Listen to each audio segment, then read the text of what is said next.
الحمد لله وكفى وسلام على عباده الذين اصطفى أما بعد فأعوذ بالله السميع العليم من الشيطان الرجيم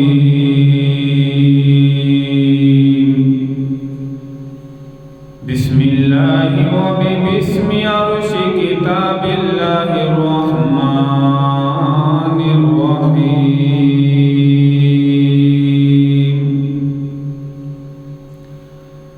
سبحان الذي أسرى بعبده ليلا من المسجد الحرام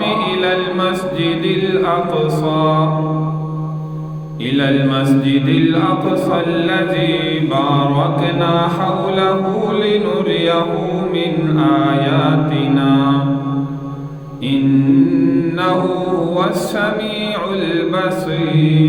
البصير قال رسول الله صلى الله عليه وسلم الصلاة عماد الدين أو كما قال عليه الصلاة والسلام صدق الله مولانا العظيم رب اشرح لي صدري ويسر لي أمري واحلل عقدة من لساني يفقهوا قولي رب زدني علما رب زدني علما رب زدني علما سبحانك لا علم لنا إلا ما علمتنا إنك أنت العليم الحكيم يا رب صل وسلم دائما أبدا على حبيبك خير الخلق كلهم تمام احباب پیارے محمد صلی اللہ علیہ وسلم کی ذات پر درود پاک ہے اللهم صل على محمد وعلى آل محمد كما صليت على إبراهيم وعلى آل إبراهيم إنك حميد مجيد اللهم بارك على محمد وعلى آل محمد كما باركت على إبراهيم وعلى آل إبراهيم إنك حميد مجيد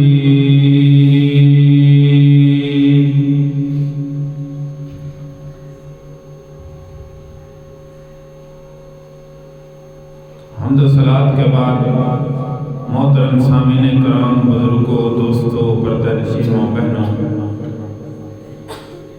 جیسا کہ آپ جانتے ہیں کہ رجب کا مہینہ چل رہا ہے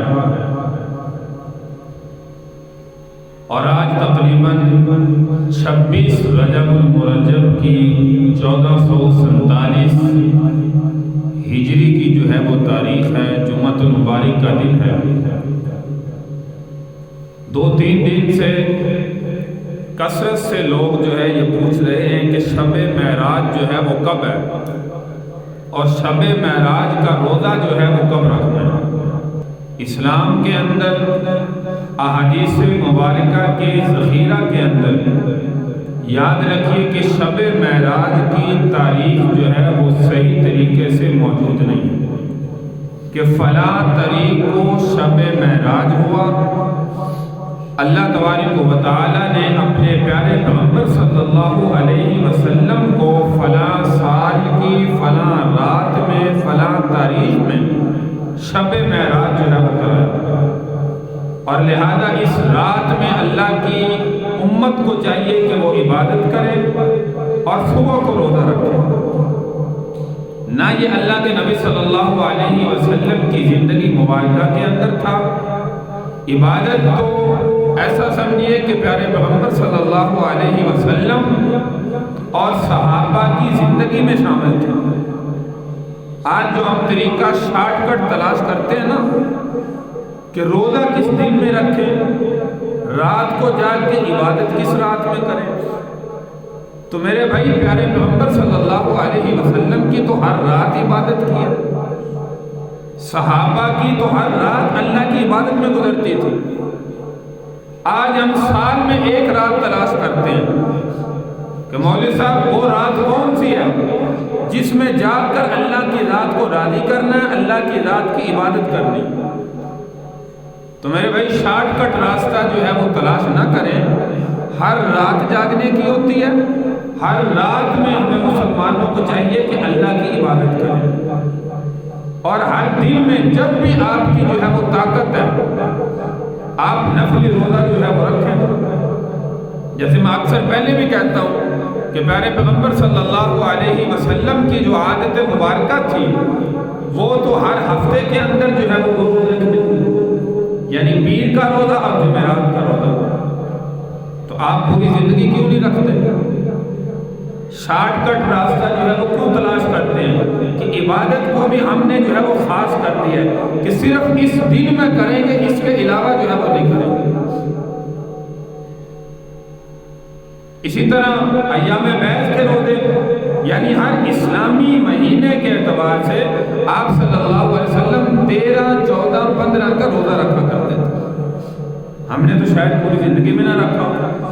بہت سے لوگ ہیں جو اس سنت پر عمل کرتے ہیں، اللہ تبارک و تعالی ہمیں بھی اس پر عمل کی توفیق عطا فرمائے اور اس سنتوں کو زندہ کرنے کی توفیق عطا فرمائے۔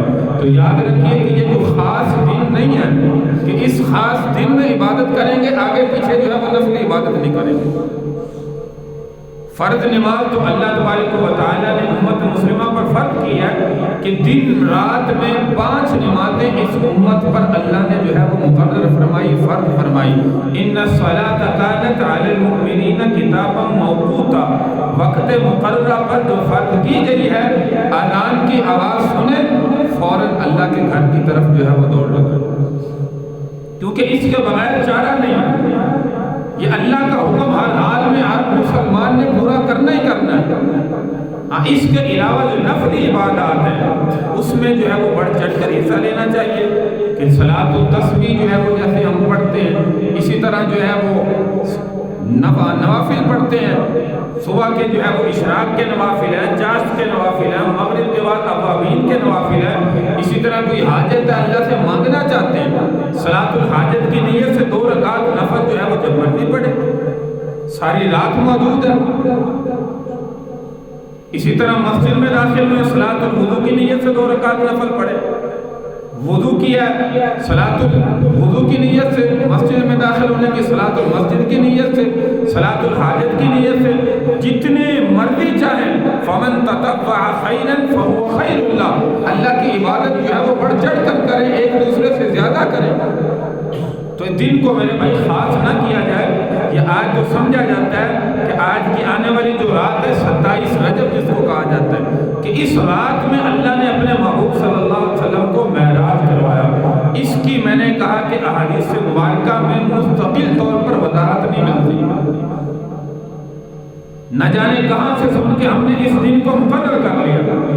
جیسے رمضان المبارک کے اخیرہ شریف میں 27 کو ہم نے مقرر کر لیا، اس رات میں شب قدر ہو سکتی ہے، اس کے علاوہ جو ہے وہ ہو ہی نہیں سکتی۔ اور احادیث مبارکہ کو بیان کر رہی ہے کہ رمضان کے اخیرہ شریف کی تاک راتوں میں شب قدر کو تلاش کرو۔ اب کتنی تاک راتیں آتی ہیں؟ صرف 5 راتیں آتی ہیں۔ ان 5 راتوں میں جا کے اللہ کی عبادت کر لیں گے، اللہ کو راضی کر لیں گے، تو میرے بھائی ہمارا فائدہ ہے، کسی اور کا تو فائدہ نہیں۔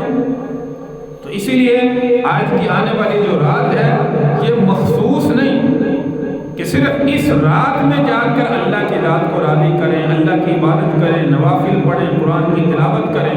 ہر رات میں نے کہا کہ اللہ کے نبی صلی اللہ علیہ وسلم کی سنت مبارکہ ہے، وہ زندگی میں جو بھی رات آئے تو ہمیں ہر رات میں کوشش کرنی چاہیے۔ ہاں اس کا جو ہے وہ انکار نہیں کہ اللہ کے نبی صلی اللہ علیہ وسلم کو کہے کہ معراج ہوا ہی نہیں، تو یہ انکار جو ہے وہ انسان کو دائرہ اسلام سے خارج کر دیتا ہے، کیونکہ یہ حقیقت ہے۔ آیت مبارکہ آپ کے سامنے میں نے تلاوت کی، سورہ بنی اسرائیل کی سب سے پہلی آیت مبارکہ سبحان الذی اسری بعبدہ لیلا من المسجد الحرام الی المسجد الاقصی الذی بارکنا حولہ لنریہ من آیاتنا انہ هو السمیع البصیر۔ یہ اللہ تبارک و تعالی نے معراج کا باقاعدہ طور پر کلام مجید فرقان حمید کی اس آیت مبارکہ کے اندر جو ہے وہ ذکر فرمایا،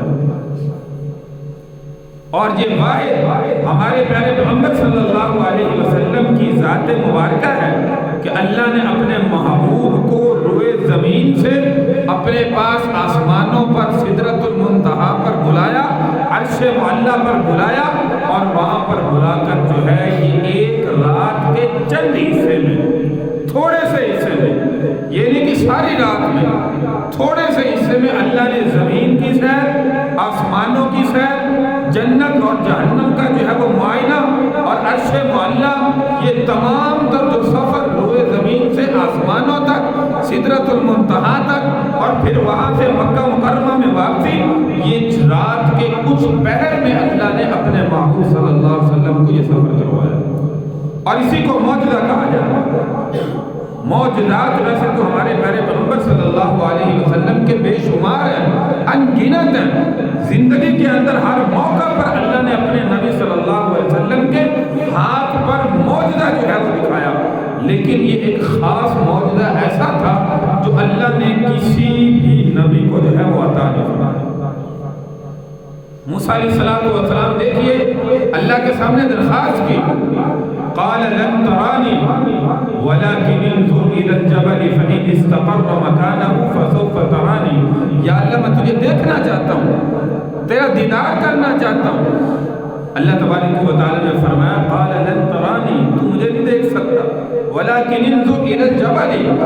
موسیٰ علیہ السلام نے پھر اصرار کیا تو اللہ تبارک و تعالی نے کیا فرمایا، موسیٰ اس طور پہاڑ کی طرف دیکھ، اگر یہاں پر جو میں اپنی تجلی ظاہر کروں گا، اگر تو اس کو دیکھ سکا پھر میں تجھے اپنا دیدار کروا دوں گا۔ موسیٰ علیہ السلام وَلَكِنِ انظُرْ إِلَى الْجَبَلِ، پہاڑ کی طرف دیکھ رہے، فَإِنِ اسْتَقَرَّ مَكَانَهُ فَسَوْفَ تَرَانِي فَلَمَّا تَجَلَّى رَبُّهُ لِلْجَبَلِ جَعَلَهُ دَكًّا وَخَرَّ مُوسَىٰ صَعِقًا۔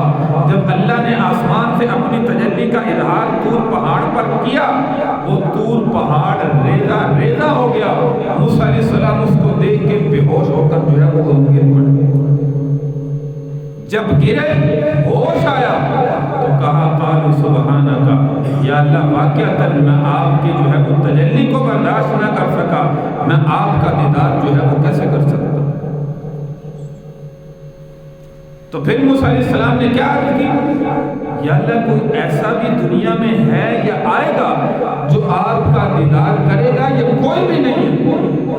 تو اللہ تبارک و تعالی نے فرمایا ہاں، دنیا کے اندر واقعتاً میرا ایک ایسا محبوب آئے گا جو خاتم النبیین ہوگا، اس پر نبوت کو میں ختم کر دوں گا، وہ سب سے آخر میں کائنات میں آئے گا، اس کو میں اپنا دیدار جو ہے وہ زندگی کے اندر ہی عطا کروں۔ اور وہ میرے بھائی ہمارے پیارے پیغمبر صلی اللہ علیہ وسلم کی ذات مبارکہ ہے۔ مختصر واقعہ معراج کا کہ آپ مکہ مکرمہ کے اندر حضرت ام ہانی رضی اللہ تعالیٰ عنہ کے گھر میں آرام فرما رہے ہیں۔ اللہ نے معراج کا واقعہ جب کروایا تو جبریل امین کو کچھ فرشتوں کے ساتھ روئے زمین پر نازل فرمایا۔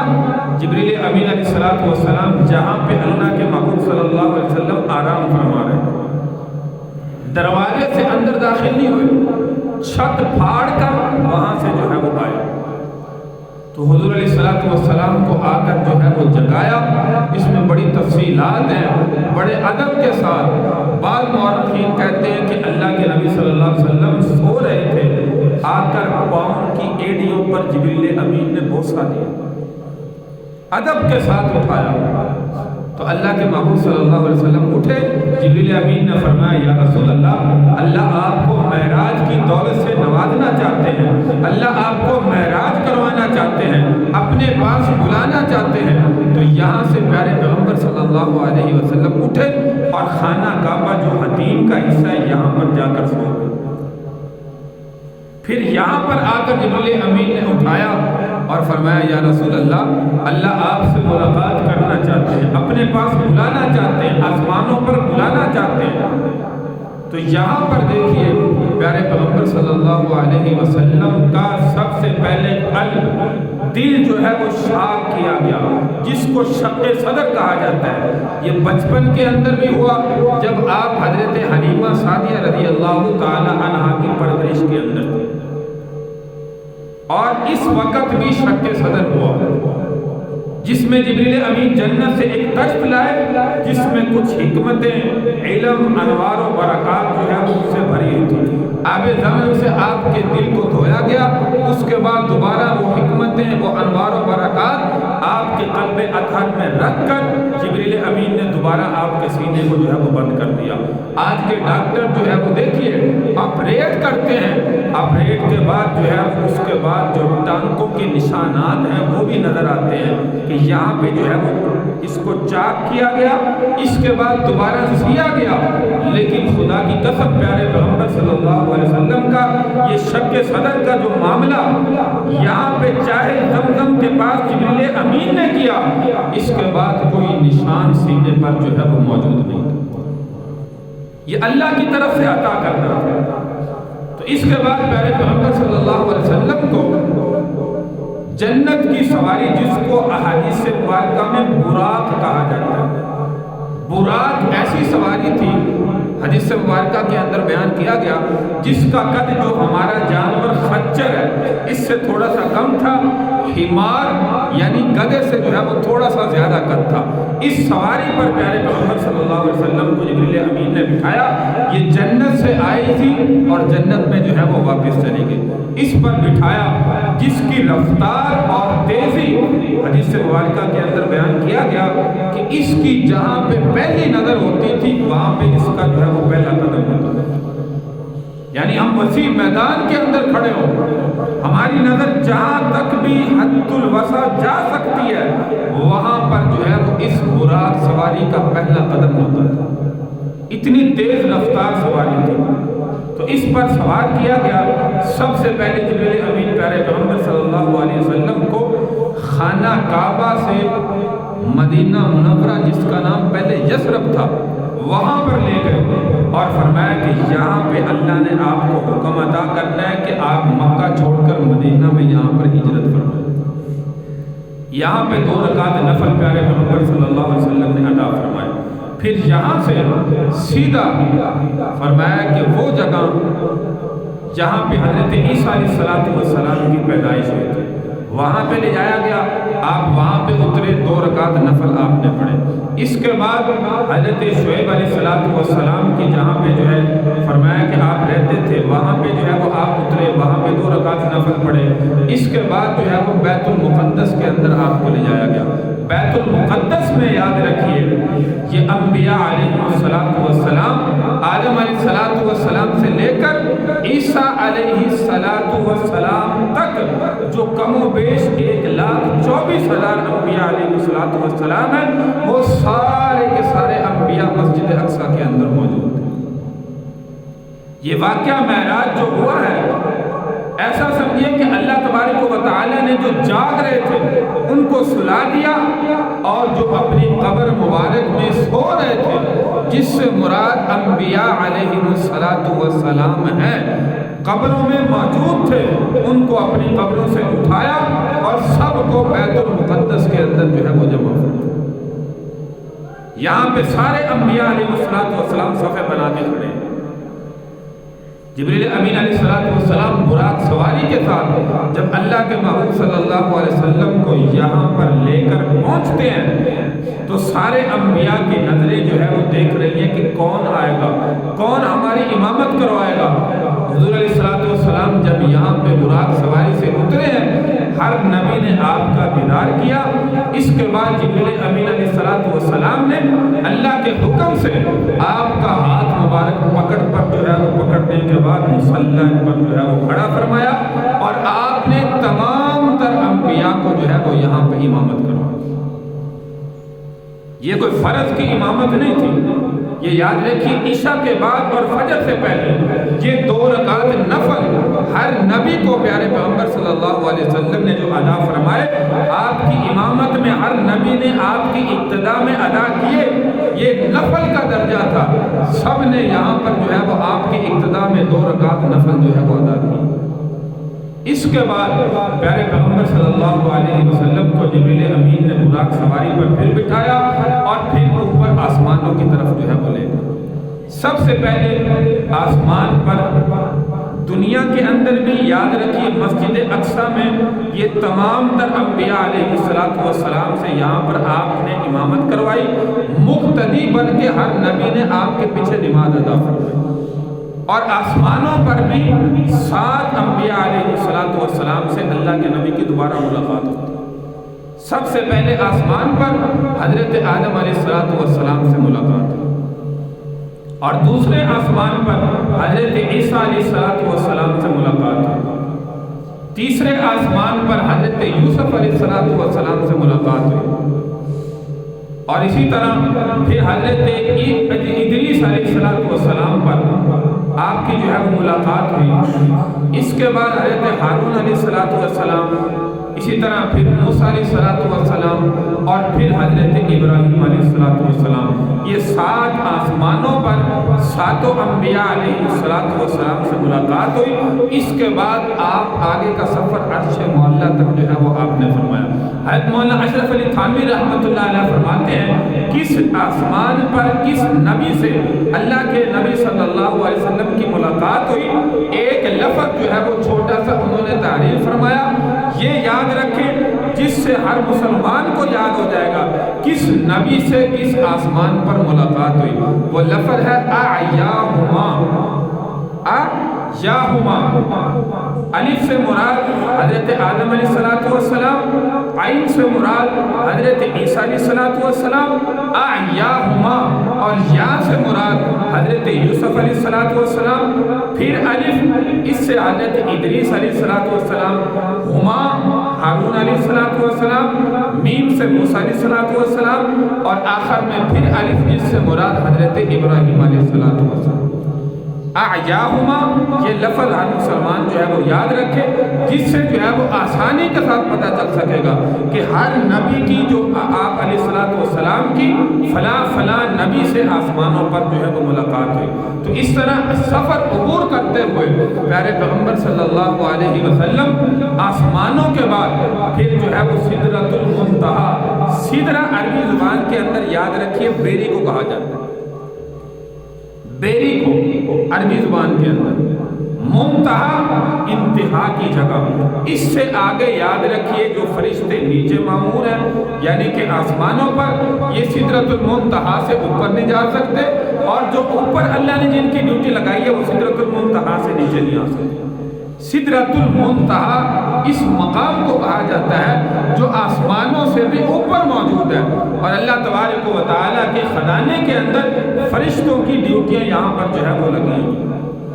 یہاں پہ یاد رکھیے فرشتوں کی تعداد کتنی ہے، تو فرشتوں کی تعداد کسی بھی حدیث مبارکہ کے اندر جو ہے وہ ذکر نہیں کی گئی۔ یہ فرشتوں کی تعداد اتنی زیادہ ہے کہ ایک حدیث مبارکہ کے اندر فرمایا کہ پیارے پیغمبر صلی اللہ علیہ وسلم کا جو روزہ مبارک ہے جہاں پہ آپ اس وقت جو ہے وہ موجود ہیں، فرمایا صبح کو 70,000 فرشتے اللہ کے محبوب صلی اللہ علیہ وسلم کے روزہ پر آ کر جو ہے وہ صلاۃ و سلام پڑھتے ہیں۔ 70,000 صبح کو آ کر وہاں پر صلاۃ و سلام پڑھتے ہیں، اور 70,000 جو ہے وہ شام کو آ کر وہاں پر صلاۃ و سلام پڑھتے ہیں۔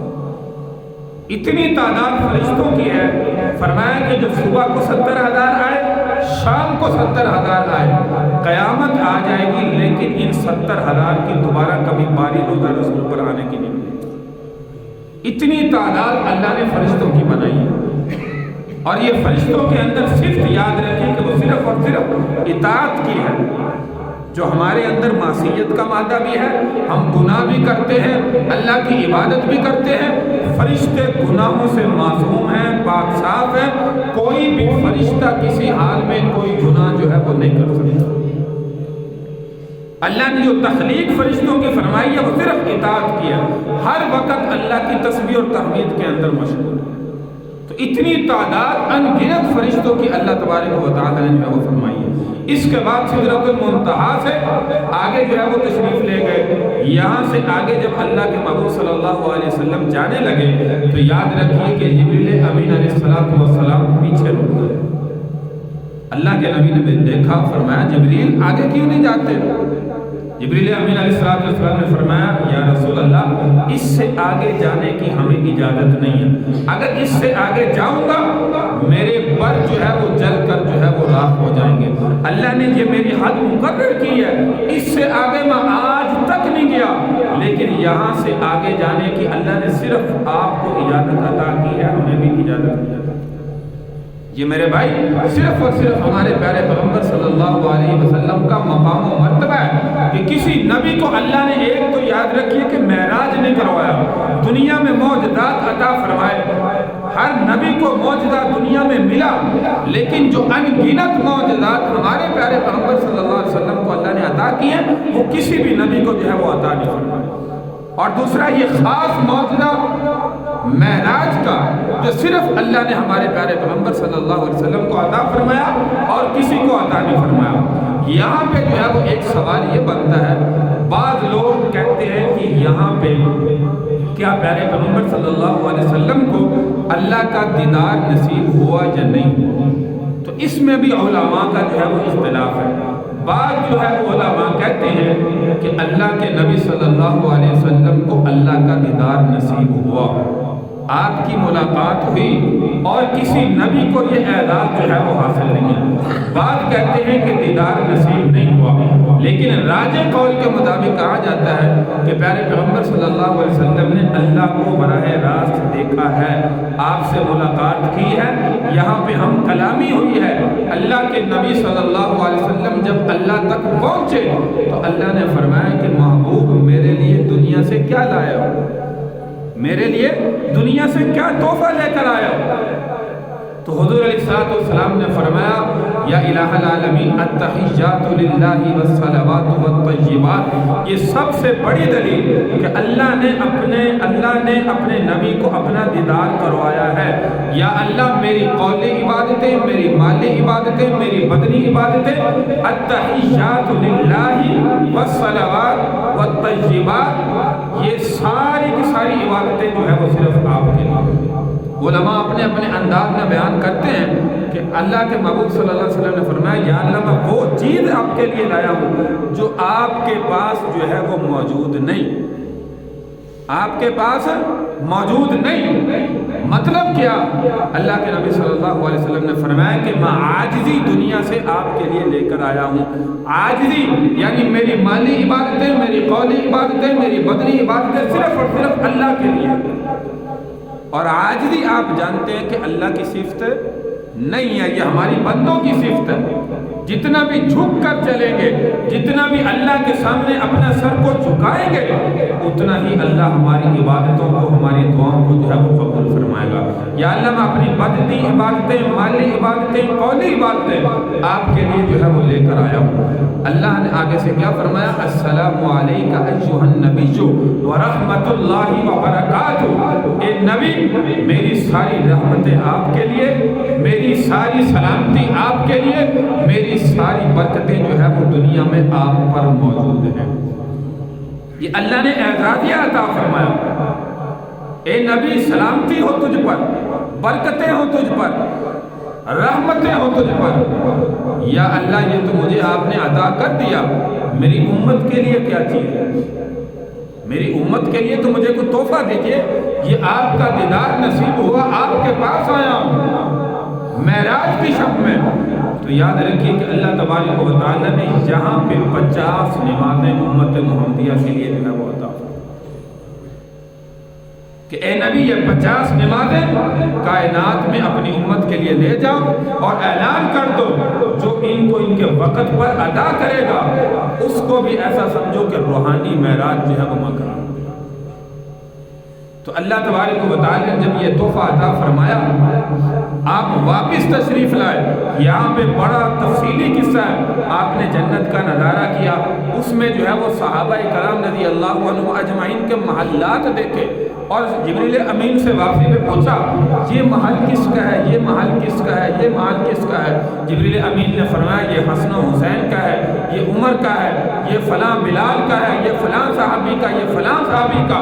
اللہ کے نبی نے اپنے آنکھوں سے صحابہ کے محلات، صحابہ کا ٹھکانہ جو جنت میں ان کو ملنے والا ہے، یاد رکھیے اپنی آنکھوں سے جو ہے وہ معراج کی رات میں دیکھ کر جہنم کا باہر سے نظارہ کیا، یہ فلاں قسم کے عذاب جو ہو رہے ہیں یہ کون سے لوگ ہیں؟ تو جبریل امین بتاتے گئے دنیا میں جو چغل خوری کرتے ہیں یہ ان کو عذاب ہو رہا ہے، جو جھوٹ بولتے ہیں یہ ان کو عذاب ہو رہا ہے، جو غیبت کرتے ہیں یہ ان کو عذاب ہو رہا ہے، جو کسی پر تہمت لگاتے ہیں یہ ان کو عذاب ہو رہا ہے، جو سود کھاتے ہیں یہ وہ عذاب میں مبتلا ہے۔ ہر نبی علیہ السلام کو اللہ تبارک و تعالی نے دنیا میں بھیجا امت کی ہدایت کے لیے، دنیا کے اندر صحائف عطا کیے، وہ نبی اپنی امت کو سمجھاتا کہ میری قوم کے لوگوں اگر مان لو گے تو تمہارا ٹھکانہ جنت ہے، اور اگر نہیں مانو گے انکار کرو گے تو تمہارا ٹھکانہ جہنم اللہ نے جو ہے وہ تیار کی ہے۔